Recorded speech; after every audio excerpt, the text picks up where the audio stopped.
Well, I now have the pleasure of introducing you to our next guest. And as artists and creatives, we must share our story. In a personal setting, it can help us and it can help others heal. In a business setting, we can help our customers, clients, or teams in a few ways as well. First, what we focus on expands. And second, your story is your superpower. If you're really blessed, you can lean into both. And I believe that our next speaker does have both. Not only does she have both, but she embodies these principles with great success. Since I've known her, she's written 2 books, and she's helped well over 500 new coaches. I've watched her curiosity and her passion and her compassion lead to all these successes. And those 500 new coaches, she helped navigate the next steps in their unique journey. Along with that, she's also guested on over 50 podcasts. She's an expert in the field, and that's what happens when you understand that your story is your superpower, your gift to the world. When you're aligned and you're willing to show up, then you grow really fast. It's not luck. There is no luck. There's working hard in the dark, and then there's being prepared when the opportunity presents itself. Sometimes you can create the opportunity, but you have to work hard in the dark when the cameras aren't rolled. Personally, I've seen this, and this year I've set out to prove that what we focus on expands in many different areas, like running 2 marathons in 7 weeks, designing courses, and challenging myself to make motivational speeches every day for 2 months. Even this summit is a way to expand. I've also focused and expanded the Phase 4 podcast to unimagined heights. Earlier this year, I did 60 episodes in 60 days. Vanessa Cardenas, our MC, has also expanded exponentially. The amount of work, time that she sacrificed, not only for her own personal development, but to help the community, is commendable and contagious. Not to mention honorable, heartfelt, and heart-centered. There's no doubt that the world needs more people like her. Vanessa and I met in a coaching certification, and it was quite obvious to me at the very maybe 4 or 5 people out of 1,000 that were willing to put themselves out there, be vulnerable, and take uncertain action, knowing that the dividends of any return would provide abundant opportunity. So, follow your heart, use your story as your superpower if you can, and train your attention on what you want to become. If you do, it will expand so you can become that thing. Vanessa is focused. Her story is even more of a superpower because of her attention to detail. Her authenticity is visceral, and I'm grateful to call her a colleague, a friend, and a trusted advisor. Vanessa, thank you for everything you do, and the room is yours. JP, thank you so much for that beautiful, beautiful introduction. Yes, another love fest between the two of us. If you've been watching all the way through, you understand that JP holds a very special place in my heart because he was the very first one to invite me onto a podcast. And just like that duck that Sam spoke about, on the surface, I was okay, but underneath the desk, my feet and my knees were shaking. They were quaking. I'd never done it before, let alone be on screen. And JP is so skilled at asking just the right questions to crack you open and get you to start talking. So as you can see from my title, I'm a betrayal recovery specialist. So with that being said, I'm going to weave a little bit of betrayal into this because we're talking about creativity. And what if I told you that everything that's holding you back from your creativity, from unleashing, isn't what you lack? It's actually what you're holding on to. Yes. There's a lot of things we hold on to. And you've heard it throughout the rest of the summit, even in childhood. So we're going to be talking about letting go to unleash your creativity. But we need to go back. See, for me, it was kindergarten. All the way back to kindergarten. Now, I'm going to show my age.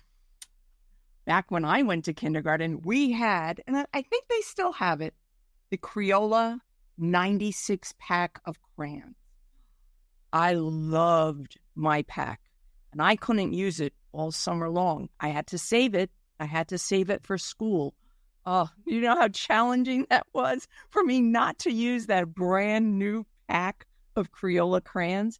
Now, my grandmother, who got me the 96 pack, she also got me the 16 pack. So I had the 16 pack, and I could color all summer long, but boy, those 96 color crayons, they were calling me. Therefore, I couldn't wait to go to kindergarten. I just couldn't wait. I was so excited. And of course, the first day, there it sat on my desk, ready to go. I was ready for it. I could not wait to unleash my drawings because I had so many things in this head of mine that I wanted to put on paper. And our teacher, my teacher, instructed us to write, to draw all the things that we see in our neighborhood, things that are important to us.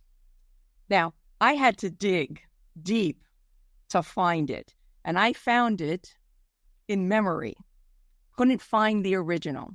So I communicated with ChatGPT and said, hey, listen, I need you to draw me an image. And I described the image that I had drawn in kindergarten. And it did a pretty good job, actually, very much so. So this is the drawing, and it's pretty accurate because any which way you hold it, you see things within it. Okay? I had drawn it this way. Okay? With the houses on top, the rainbow underneath, the sun in the center, and the trees. Okay? I was so proud. I was so proud of my drawing. Well, my teacher had other things in mind, and she proceeded to tell me that I had drawn it wrong, that there was no such things as houses in the sky, and that rainbows don't go under the sun, they go over the sun.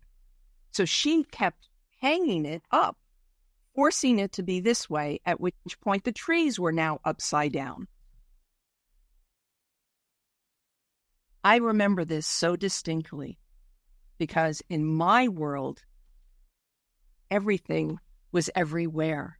It didn't matter to me. There was no structure, such as what Phoebe discussed. For me, I didn't like the structure. I didn't want the structure. I wanted just to draw, and I used, as you can see, every inch of space to get my creativity out. But my teacher didn't see it that way. And she kept telling me it was wrong. And in that moment, she planted a seed that stayed with me almost 40 years. Yeah. And I gave my 96 pack of Crayola crayons to the little girl sitting next to me. She didn't have any crayons, but it's not that I shared them with her. I actually gave them to her. Not because I was feeling sorry for her. I wasn't feeling sorry for myself either, but I had an adult telling me that my drawings were wrong. And that started to squash down my creativity. I didn't draw from that point on. Then we move on to when I started writing. Yes, when I started writing. And in middle school, we had an assignment where we needed to write about a certain fictional character. And I wrote this beautiful, what I thought, beautiful narrative. And when I got my paper back and I saw that red F in the corner, it crushed me. It absolutely crushed me because I had poured my heart out into this narrative, into this character. And when I approached my teacher with tears in my eyes, because I had never gotten an F, I was a good student. Why was I getting an F? I didn't follow instructions. That didn't matter, because that little voice in my head told me I wasn't a writer. And I stopped writing. I finished assignments, but I never wrote anything creative from that point on, because I always internally saw that F.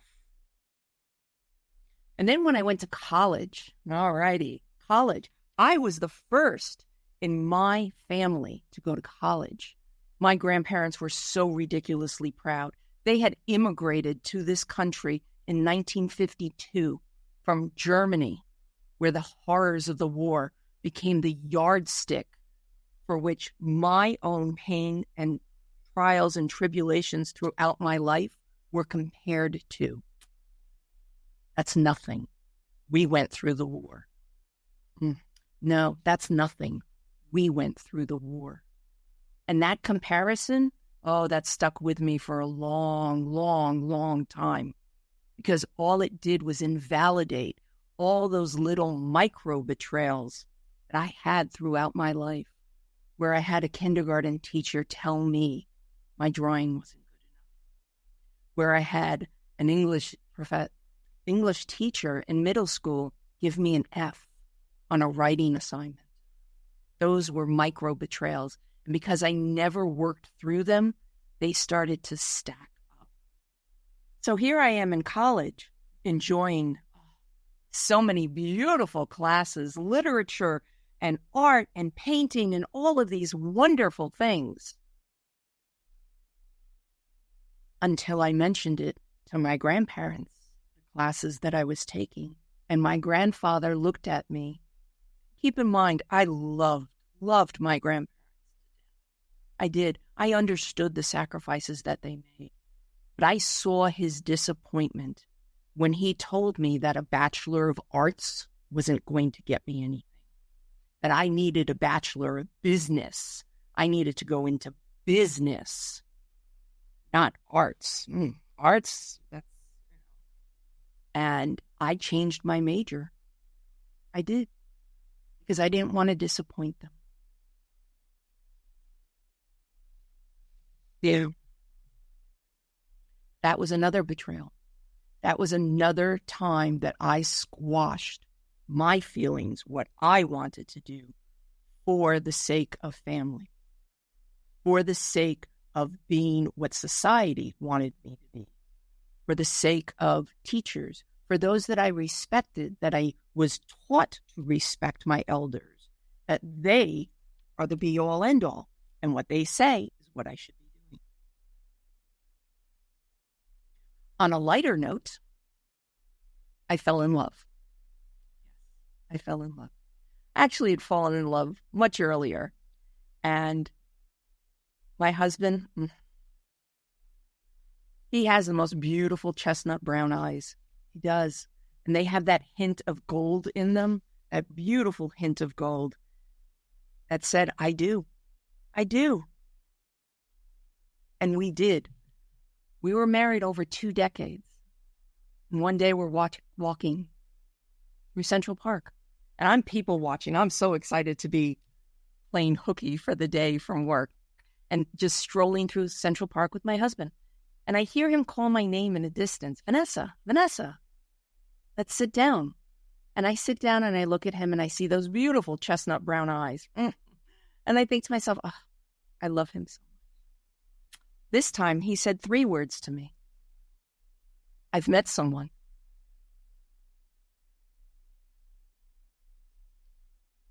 My whole world shattered. I became a shell of myself. It was awful and gut-wrenching and terrible. However, this betrayal, stacked on top of the other betrayals that I had had throughout my life, it cracked me open. It completely cracked me open. It was as if I needed to be destroyed, to be unleashed. Yes, unleashed. The fierceness that came out of me. Yes. And things poured out of me that I had kept buried for so long. They were excavated. They were unearthed. And there I was. And it took people around me to be encouraging. One woman in particular, I was in a support group for Betrayal. And I became the unofficial sponsor for all 11 other members.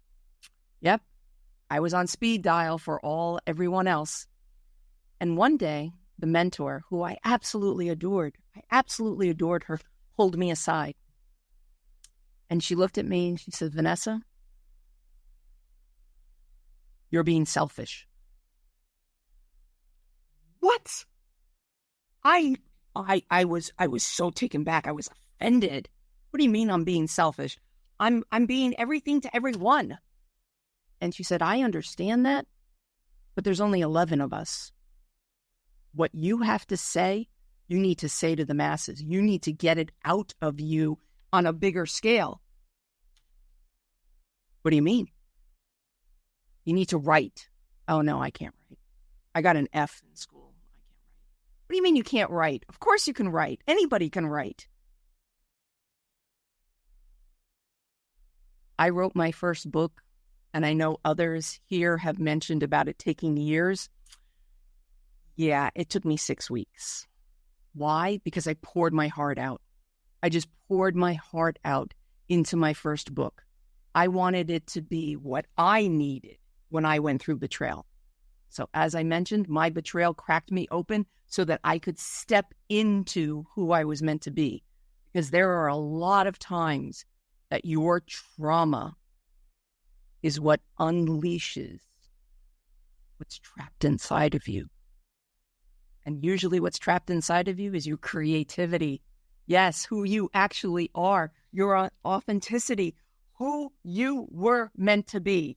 All those layers of everybody's expectations of you they just wash away. They do. They get broken, they get shattered, and it's painful.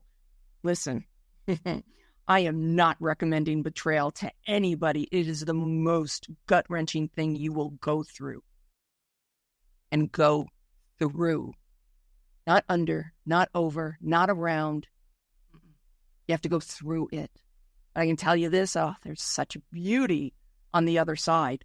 There is, because you get to be introduced to you. You get to see yourself for the very first time as who you were meant to be, who you actually are. And it's so beautiful.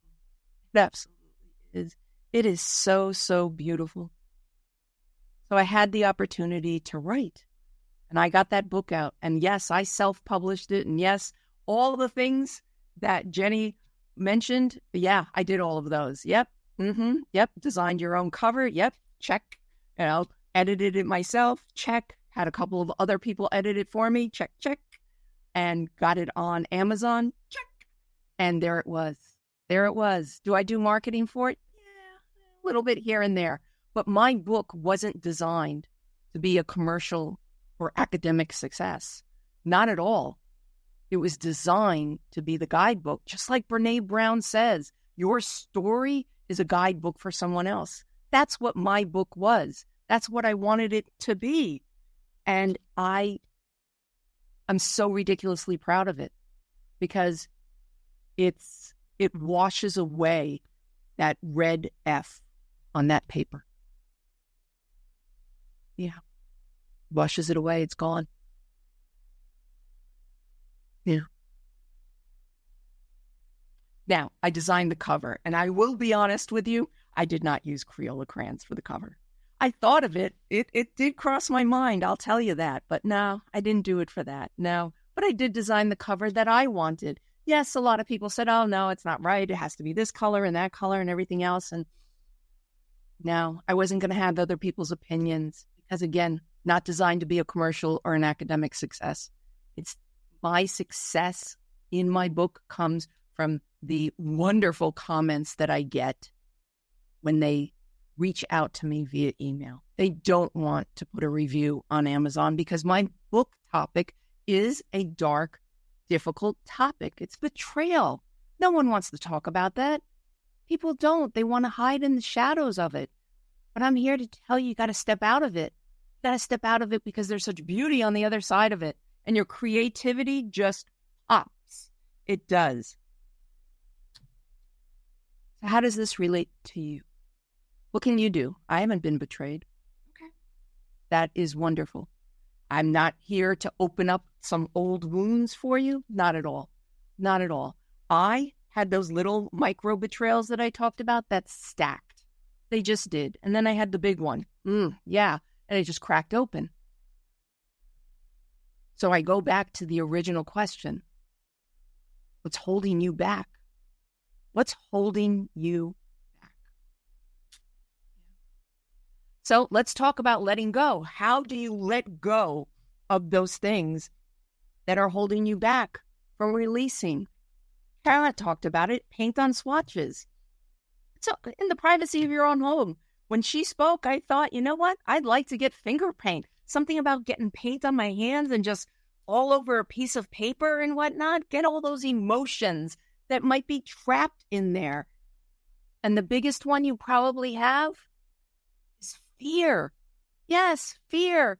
I'm going to create something creative. I'm going to throw it out there onto Facebook or Instagram or whatnot, and I'll get one like. It's not about the likes. It's not. It's about what makes you feel good inside. Yeah, I post every single day on all of the socials. Sometimes it's hit or miss. It's okay. As long as I reach that one person that needed to hear my voice say, it's not your fault. I reach that one person that I say, I see you. That one person that I tell, I've got you. That's the difference that I make. It's one person. The thousands, the 10,000s, the 100,000s. Yeah, for me, it's all superficial. It truly, truly is. Because I want to make an impact to that one person that's hurting right at this moment, that needs to hear what I have to say. Yes, I post every single day. That's fine. That's great. Do I answer all of the comments? Of course. If it takes somebody the energy and effort to come and say, hi, I need help, that's so much energy and so much effort because they have fear. And fear is what holds us back. So how do we get through that fear? Because fear, oh, that's a straitjacket. That absolutely is. How do we let go of it? Gingerly, one step at a time. JP talked about running 2 marathons. That is outrageous. Okay? In my particular case, I can go out and get a nice pair of running shoes. Can I run a marathon? No way. I don't even think I can run up a flight of stairs. No, not at all. I haven't trained. What it is incrementally. Incremental. Start with something small. What did you like to do as a child? All the other speakers have spoken about that. Go back to childhood. What did you like? What I did was I bought that 96-pack. I did. I proudly have it in my house office. And every once in a while, I'll take out one of those amazing colors. I tend to like the pink. I don't know why. Why do I like the pink? And I will draw because it just gives me that moment like Phoebe talked about, of just sitting in silence. And I just draw. And you'll be surprised and amazed at some of the things that just poured out of me during that time of just deep reflection, of just becoming a child all over again.